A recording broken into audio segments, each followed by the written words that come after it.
नमस्कार, म नरेन्द्र तामाङ केटिभीमा यहाँलाई स्वागत जनाउँदछु। जिटिए चुनावबारे चर्चा गर्न फेरि यहाँ समक्ष उपस्थित भएको छु। योपालि गाह्रो छ। चुनाव लड्ने हरेक उम्मेदवार र राजनीतिक दललाई गाह्रोको स्थिति छ। एक त जित्ने हो कि होइन त्यो त गाह्रो छँदैछ। दोस्रो, हरेक भोटरको घर दैलो पुग्नु परेको छ, त्यो पनि गाह्रो नै भइरहेको छ। त्यही माथि चुनाव हुने हो कि होइन त्यो तय नभएर हाइकोर्टले डेटमाथि डेट दिएर अड्काइदिइरहेको कारण अझै गाह्रो स्थिति बनेको छ। चुनाव जित्नु भनेर खट्यो, खटाइ त छ, पैसा पनि खर्च गरेर कोर्टले चुनाव हुँदैन भन्छ कि भन्ने त्रास र भय त्यतिकै छ। त्यसैले गाह्रो छ, अहिले स्थिति धेरै गाह्रो छ। के छ त जिटिए चुनावको समीकरण? कसको पल्ला भारी छ? के गर्छ होला भोटरहरूले? जे देखिन्छ त्यही हो योपालि कि योपालि पनि जनताले झुक्याउने हो? यो बारे अहिले हामी चर्चा गर्नेछौँ। तर यसअघि चुनाव हुन्छ कि हुँदैन त्यो बारे केही कुरा त गर्नै पर्छ। त्यसो त सांसद राजु बिष्ट अनि विधायक निरज जिम्बाको हिजोको प्रेस विज्ञप्तिलाई मान्नु हो भने चुनाव रोकिने नरोकिने सोबारे भोलि कोर्टले फैसला दिने भएको छ। तर आजको टेलिग्राफको रिपोर्टले त चुनाव त होइन, चुनावको रिजल्ट चाहिँ अलिक ढिलो हुनुपर्ने मागको फैसला गर्ने भन्दैछ। अब को झुट बोल्दैछन्, राजु बिष्ट र निरज जिम्बा कि टेलिग्राफ, यो बुझ्न सकिएको छैन। जे होस्, कोर्टले केन्द्र र राज्य दुवै सरकारलाई आज आफ्नो शपथ पत्र बुझाउनु भनेर भनेको छ। सायद बुझाए पनि होला, तर शपथ पत्रमा के लेखिएको छ, के बुझाएको छ त्यो थाहा छैन। त्यो भोलि नै थाहा लाग्नेछ।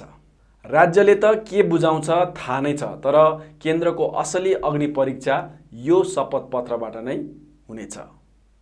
केन्द्रले साँच्चै जिटिए रोक्ने दिशामा आफ्नो शपथ पत्र बनाएको छ कि के छ, त्यसले तय गर्छ केन्द्र गोर्खाहरूको मुद्दामा कतिको इमान्दार र सिन्सियर छ भनेर। जिटिए चुनाव गराउने पक्षमा केन्द्रको शपथ पत्र भएमा भाजपामाथि गरिएको विश्वासको अन्तिम त्यान्द्रो पनि चुडिएर जानेछ सधैँको निम्ति। तर केन्द्रले जिटिए चुनाव नगराउने पक्षमा आफ्नो शपथ पत्र बुझाएमा अब बल केन्द्रको कोर्टमा पुग्नेछ। जिटिए चुनाव त रोक्यो, अब के दिने भनेर भोलिदेखि नै भाजपामाथि जोरदार दबाउ सुरु हुनेछ। अहिले जिटिए चुनावमा भुलिरहेका, भनौँ व्यस्त भएकाहरू सबै नेता, पार्टी, समर्थक अनि अन्य जनताहरू पनि भोलिदेखि अब के दिने भनेर कराउन थाल्नेछ, जुन प्रेसर थाम्न भाजपालाई निकै गाह्रो पनि पर्नेछ जबसम्म पिपिएस दिँदैन। के यो सिचुएसनको निम्ति भाजपा तयार होला? अब एउटै दुलो छ जहाँबाट भाजपा बाँच्न सक्छ। भाजपाले जिटिए चुनावको विरोधमा नै लेखेर दियो, तर न्यायालयले चाहिँ जिटिए चुनाव हुने नै भनेर फैसला सुनाएको खण्डमा भाजपा बाँच्न सक्नेछन्। हामीले त जिटिए चुनावको विरोध गरेकै हो, तर अब न्यायालयको आदेश मान्नुपर्छ भनेपछि सबै कुरा समाधान हुन्छ भाजपाको निम्ति। जे होस्, अब जे हुन्छ भोलि नै हुन्छ, धेरै लामो पर्खिनु छैन। अहिलेलाई आउँ अहिलेसम्मको यो जिटिए चुनावको परिस्थिति के छ, समीकरण के छ त्यो बारे चर्चा गरौँ। योपालिको चुनावमा राजनीतिक दलको भन्दा बेसी उम्मेदवारहरू स्वतन्त्र उम्मेदवारहरू छन्। भलै त्यो देखावटी स्वतन्त्र होस् या साँच्चीकै स्वतन्त्र। पार्टीकै कुरा गर्नुपर्दा भाजपा, गोरामुमो, गोजमुमो, क्रामकपा, गोर्खा लिग, गोरानिमो कसैले चुनावमा सहभागिता जनाएन। र यो भारतीय गोर्खा प्रजातान्त्रिक मोर्चा, हाम्रो पार्टी, तृणमूल काङ्ग्रेस अनि माकपा। हाम्रो पार्टीले 45वटै सिटमा आफ्नो उम्मेदवार दिएको छ भने प्रजातान्त्रिक मोर्चाले 45वटै सिटमा उम्मेदवार दिएको दाबी गरे तापनि एक्ज्याक्ट चाहिँ कतिवटा सिटमा दिएको छ त्यो अझै स्पष्ट छैन। तृणमूल काङ्ग्रेससँग 35वटा र 10वटा सिटमा गठबन्धन भएको, तर पछि आएर आफ्नै गठबन्धनलाई धोका दिएको कुरा त तृणमूलको उम्मेदवार रिन्जी भुटियाले खुदै गरेका छन्।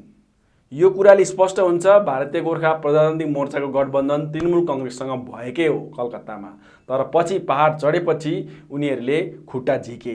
त्यसैले उनीहरूमाथि आफ्नै गठबन्धनलाई धोका दिएको भन्ने आरोप पनि लागिरहेको छ।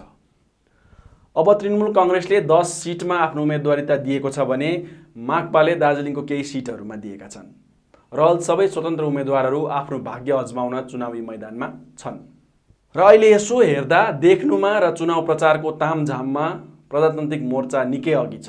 तर प्रजातान्त्रिक मोर्चाको विगत 2017 देखि 2021 सम्म नोमिनेट नै भए पनि सत्तामा रहेको अनि यता कालेबुङमा विधायक प्रजातान्त्रिक मोर्चाकै रहेको कारण अनि अनित थापाहरूलाई 2017 को आन्दोलन बिथुल्ने नेतृत्वको ट्याग लागेको कारण एन्टी इन्कम्बेन्सी वेभ जोरदारले नै चलेको छ, जसको प्रमाण यति धेरै स्वतन्त्र उम्मेदवार उठ्नुलाई नै दिइरहेको छ।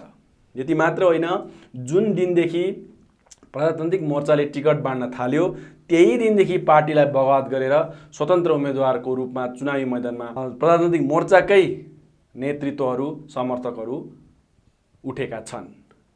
भ्रष्टाचार, शिक्षक नियुक्तिमा गरेको भाइ भतिजावाद, टिएमसीसँगको गठबन्धन, 2017 मा आन्दोलन बिथुल्ने नेता र दल, कोरोना रिलिफ फन्ड उठाएर सही प्रयोग नभएको आरोप, फर्जी टेट आदि जस्ता थुप्रै मुद्दाहरूले घेरिएको प्रजातान्त्रिक मोर्चालाई यो चुनाव जित्नु सजिलो चाहिँ छैन।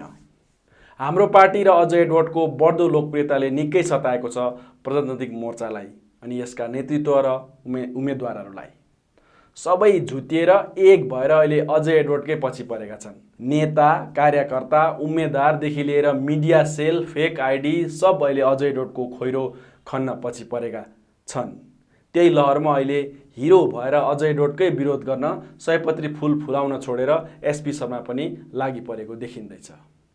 2014 मा तत्कालीन सत्तासीन कांग्रेस दलले केन्द्रमा एक्लो नरेन्द्र मोदीको पछाडि पर्दा जसरी उल्टा मोदीलाई नै फाइदा भएको थियो, 2020 मा सारा भाजपा एक्लो केजरीवालको पछाडि पर्दा जसरी केजरीवाललाई नै फाइदा भएको थियो अनि 2021 मा सारा भाजपा एक्लो ममता ब्यानर्जीको पछि पर्दा जसरी ममता ब्यानर्जीलाई नै फाइदा भएको थियो, त्यस्तै सारा प्रजातान्त्रिक मोर्चा एक्लो अजय एडवर्डको पछाडि पर्दा अजय एडवर्डलाई नै फाइदा त हुँदैन भन्ने पनि अनुमान लगाउनै सकिन्छ। तर यो सब बीच पनि केही प्रमुख सकारात्मक पक्षहरू पनि छ प्रजातान्त्रिक मोर्चाको। एउटा हो चुनाव मैदानमा उत्रेको दलहरूमध्ये सबैभन्दा राम्रो संगठन भएको दल हुनु। संसाधन, पैसा र संगठन जस्तो प्रकारको भागो प्रमोको छ त्यस्तो अरू कुनै दलको छैन। स्वतन्त्र उम्मेदवारको त कुरै आएन। भागो प्रमोको आफ्नो पकेट भोट छ, फेरि सत्तामा रहेको कारण केही सहुलियतहरू जनतालाई दिन सकेको छ भने गाउँघरमा 100 दिने रोजगार अनि अन्य कामहरूमा पनि भागो प्रमोकै पकड छ, जसले गर्दा भोटमा केही हदसम्म फाइदा पुग्नै सक्छ। अर्को प्लस पोइन्ट के छ भने भागो प्रमोको विरोधी भोट त रेसियोमा धेरै छ होला, तर त्यो भोट यति धेरै बाँडिँदैछ कि त्यसको सोझो फाइदा भागो प्रमोलाई नै हुनेछ। कुनै पनि समष्टिमा कम्तीमा 5 जना उम्मेदवारदेखि लिएर 12 जनासम्म उम्मेदवार चुनावी मैदानमा छन्, जसले बुझाउँछ भागो प्रमोको विरोधी भोट कति धेरै बाँटिनेछ। यसबाहेक जिटिए चुनाव बहिष्कार गर्नेहरूको कारण भोटको प्रतिशत यो पटक अवश्य नै कम्ती हुनेछ, जसको फाइदा पनि भागो प्रमोलाई नै हुनेछ। यस कारणले गर्दा भागो प्रमोले धेरैवटा सिटहरूमा जित दर्ता गर्न सक्ने प्रबल सम्भावना देखिँदैछ। भलै त्यो समष्टिहरूमा भागो प्रमोको रेसियोको हिसाबमा उनीहरू त्यहाँ अल्पसंख्यक नै किन नहोस्। अर्कोतिर परिवर्तनको लहर लिएर अघि आएको हाम्रो पार्टीको पनि राम्रै वेब देखिएको भए तापनि भनेको जस्तो संगठन हाम्रो पार्टीको छैन, भनेको जस्तो राम्रो उम्मेदवार पनि हाम्रो पार्टीले दिन सकेको छैन। तर विशेष रूपमा युवाहरूलाई धेरै आकर्षित गर्न सक्षम हाम्रो पार्टीको वेब अजय एडवर्डको कारण निकै देखिएको चाहिँ छ। दार्जिलिङ नगरपालिकामा अविश्वसनीय जित दर्ता गरेर बोर्ड गठन गर्न सक्षम हाम्रो पार्टी नै अबको अर्को विकल्प हो पहाडको निम्ति भन्ने धेरैले सोचेका छन्, मन बनाएको देखिन्छ। तर हाम्रो पार्टीको सबभन्दा कमजोर पक्ष भनेको भोट डिभाइड हुनु नै हो। सत्तासीन दललाई मन नपराए पनि अब त्यो भोट हाम्रो पार्टीले नै सबै जान्छ भन्ने छैन। स्वतन्त्र उम्मेदवारहरूले केही समष्टिहरूमा त जित्ने सम्भावना पनि छ भने धेरै समष्टिहरूमा राम्रै भोट स्वतन्त्र उम्मेदवारहरूले काट्नेछ, जसको सिधा असर हाम्रो पार्टीलाई नै पर्नेछ। अब जनता जागरुक भएर भोट बाँडिनु हुँदैन, भोट बाँडिए मन नपरेको पार्टी नै विजय हुन्छ भन्ने कुरा बुझेर सबै समष्टिवासी एक भएर एउटै उम्मेदवार चाहे हाम्रो पार्टीको होस् या त स्वतन्त्र उम्मेदवारलाई भोट हाल्यो भने चाहिँ जित्ने सम्भावना बढ्नेछ। नत्र भोट बाँडिएर सोझो फाइदा प्रजातान्त्रिक मोर्चाले नै उठाउनेछ। प्रजातान्त्रिक मोर्चाले धेरैवटा समष्टिहरूमा आफ्नो क्षेत्रीय नेतृत्वहरूलाई नाखुस बनाएर भए पनि राम्रो छवि भएको योग्य र नयाँ अनुहारलाई उम्मेदवार बनाएको देखिएको छ। अनि उम्मेदवार हेरेर पनि अलिक भोट तान्ने सम्भावना त देखिँदैछ।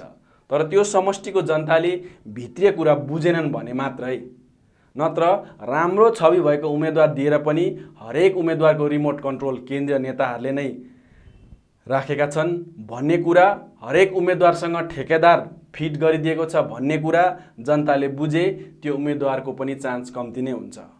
हरेक राम्रो उम्मेदवारलाई ठेकेदारले नै घुमाइरहेको छ, खर्च पनि उनीहरूले नै गरिरहेका छन् र भोलि जितेर गए पनि त्यो उम्मेदवार केन्द्रीय नेतृत्वको अधीनमा त हुन्छ नै, त्यही समष्टिको ठेकेदारकै अधीनमा पनि हुने कुरामा शङ्का छैन। भोलि जितेर गए पनि काम भने ठेकेदारको इसारामा गर्न बाध्य हुने तय देखिन्छ। अनि ठेकेदारको प्रोफेसनले त जनताको हितभन्दा बढी आफ्नो नाफा नै हेर्छ। विकासको काम जनताको आवश्यकता हेरेर होइन, तर ठेकेदारको नाफा कहाँ बेसी हुन्छ त्यो हेरेर नै भोलि काम हुनेछ, जसले गर्दा मर्का त जनताले नै खप्नुपर्ने हुन्छ। अब यो सब कुरा समष्टिको जनताले बुझ्छ या बुझ्दैनन्, बुझ्यो भने चाहिँ प्रजातान्त्रिक मोर्चाको राम्रो छवि भएको उम्मेदवारले पनि जितिहाल्छ भन्नु सकिँदैन। हिल टिएमसीले पनि कुल 10वटा सिटमा उम्मेदवार त दिएको छ, तर आफ्नै गठबन्धन दलले धोका दिएर स्वतन्त्र उम्मेदवार उठाइदिएपछि भोट बाँडिने नै भएको छ। फेरि तृणमूल काङ्ग्रेसलाई भोट हाल्नु किन हो पहाडको मान्छेले साह्रै मन गर्दैनन्। त्यसैले तृणमूल काङ्ग्रेसले खाता खोल्छ के भन्ने शङ्का त छँदैछ। तथापि 1-2वटा सिटमा जितिहाल्छ कि भन्ने आशा पनि गर्नै सकिन्छ। अब स्वतन्त्र उम्मेदवारको कुरा गर्न पर्दा धेरै स्वतन्त्र उम्मेदवार पार्टीबाट टिकट नपाएकाहरू नै छन् भने धेरैजना जिटिएको विरोध गर्ने दलहरूबाट पनि स्वतन्त्र रूपमा उठाइएको छ। अहिले ठेकेदारहरू नेता बन्ने ट्रेन्ड खूब चलेको छ। त्यसैले स्वतन्त्र उम्मेदवारको रूपमा धेरैजना ठेकेदारहरू छन् जसले पैसा त कमायो, तर नाम र इज्जत नभएपछि त्यही पैसा खर्च गरेर नाम र इज्जतसँगै पैसा कमाउनु पर्छ भनेर धेरै ठेकेदारहरूले यो चुनावमा आफ्नो भाग्य अजमाएका छन्। यस्तो छ आजसम्मको चुनावी माहौल। अब भोलि चुनाव हुने हो कि नहुने हो त्यो कलकत्ताको उच्च न्यायालयले पक्की मोहर लगाएपछि माहौल अझै तात्तिनेछ या त सेलाउनेछ। तर माहौल, चुनावको माहौल सेलाए पनि पिपिएसको माहौल चाहिँ यदि जिटिए चुनाव स्थगित भए खण्डमा अझै तातिएर नै जानेछ। चुनाव हुने नै भयो भने चुनावको माहौल अझै जोड तातिनेछ, पैसाको खेला अझै बढ्नेछ। अनि 26 जुनमा जनताले के निर्णय लिने हो त्यही निर्णयको आधारमा 29 जुनको दिन नेता र पार्टीको भाग्य निर्धारित हुनेछ। हवस् त, भोलि फेरि यस्तै चुनावी चर्चा लिएर म उपस्थित हुनेछु। भोलि महत्त्वपूर्ण दिन रहेको छ। जिटिए चुनाव स्थगित हुने, रोकिने या यो सम्पन्न हुने त्यसको जानकारीसँगै, त्यसको निर्णय, कोर्टको निर्णयसँगै भोलि तपाईँहरू समक्ष फेरि यसबारे चर्चा गर्न म उपस्थित हुनेछु। आजको निम्ति बिदा दिनुहोस्। नमस्कार।